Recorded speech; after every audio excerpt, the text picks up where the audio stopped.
Baiklah, Assalamualaikum warahmatullahi wabarakatuh. Perkenalkan, nama saya Muhammad Rafa Ramadhani dengan NPM 24170510003 dengan mata kuliah Pengantar Organisasi Komputer.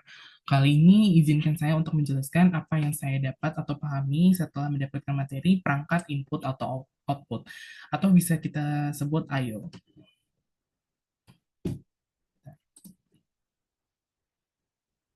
Nah, perangkat I/O atau input-output adalah komponen penting dalam sistem komputer yang memungkinkan interaksi antara pengguna dan komputer.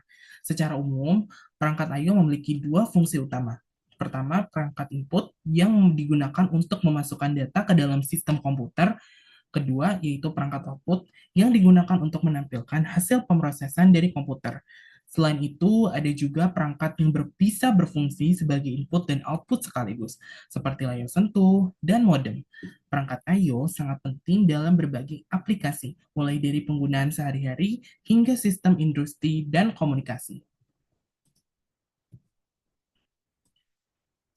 Perangkat input. Nah, kalau perangkat input itu adalah perangkat keras yang digunakan untuk memasukkan data atau perintah ke dalam komputer.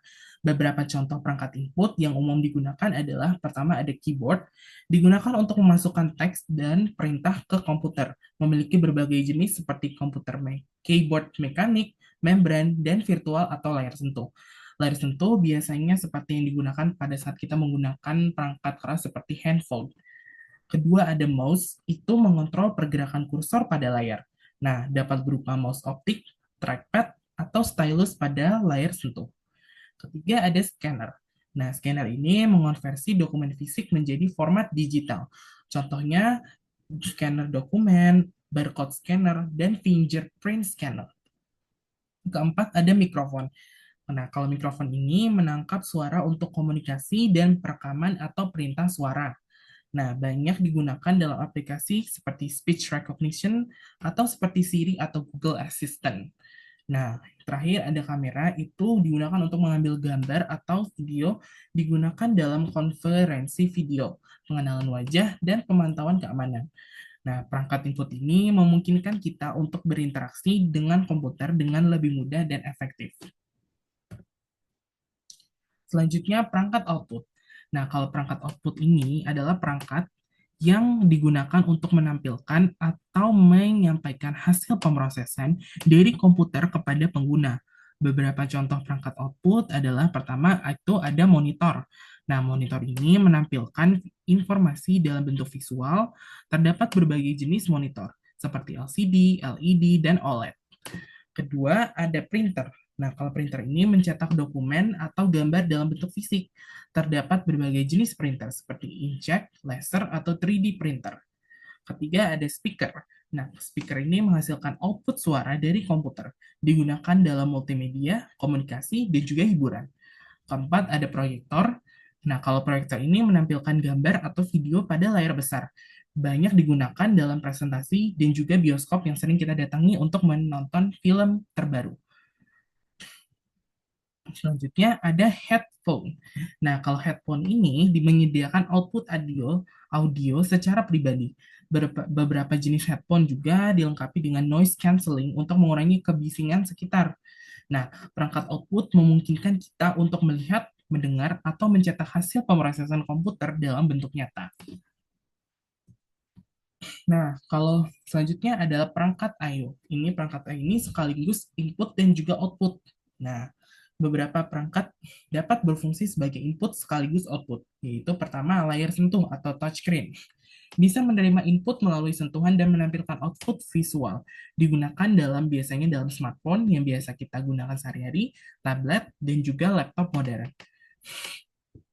Kedua, ada modem.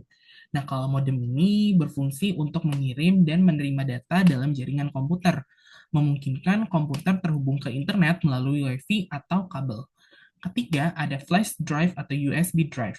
Bisa menyimpan data dari komputer output dan juga membaca data ke komputer berupa input. Digunakan untuk transfer file antar perangkat. Terakhir ada CD atau DVD drive. Nah, bisa membaca data dari cakram optik berupa input dan menulis data ke cakram berupa output. Saat ini mulai tergantikan oleh penyimpanan digital seperti cloud storage dan SSD eksternal. Nah, perangkat-perangkat ini menunjukkan bahwa dalam dunia komputer tidak semua perangkat hanya memiliki satu fungsi saja, tetapi bisa juga berfungsi ganda. Selanjutnya ada interaksi perangkat I/O dengan CPU. Nah, kalau interaksi perangkat I/O dengan CPU ini, agar perangkat input dan output dapat bekerja dengan CPU, diperlukan beberapa mekanisme komunikasi. Pertama yang selalu kita pelajari yaitu bus I/O. Nah, bus I/O ini merupakan jalur komunikasi yang menghubungkan CPU dengan perangkat I/O, memungkinkan transfer data antara perangkat dan juga prosesor. Kedua, ada controller I/O. Nah, mengontrol operasi perangkat I/O agar dapat berfungsi dengan baik. Misalnya, driver printer yang memungkinkan komputer mengontrol printer. Terakhir ada tiga, ada buffering dan spooling. Nah, buffering atau spooling ini, buffering digunakan untuk menyimpan sementara data yang sedang dikirim atau diterima. Kalau spooling memungkinkan komputer untuk menyusun antrian tugas seperti mencetak banyak dokumen sekaligus tanpa harus menunggu satu persatu selesai. Dengan mekanisme ini, perangkat I/O dapat bekerja lebih efisien dalam sistem komputer. Kesimpulannya yang sudah kita bahas dari awal sampai sekarang, yaitu dari pembahasan ini kita bisa menyimpulkan bahwa pertama, perangkat input dan output, perangkat input output sangat penting dalam sistem komputer karena memungkinkan pengguna berinteraksi dengan komputer. Kedua, perangkat input digunakan untuk memasukkan data seperti keyboard, mouse, dan scanner. Ketiga, perangkat output digunakan untuk menampilkan hasil pemrosesan seperti monitor, printer, dan speaker.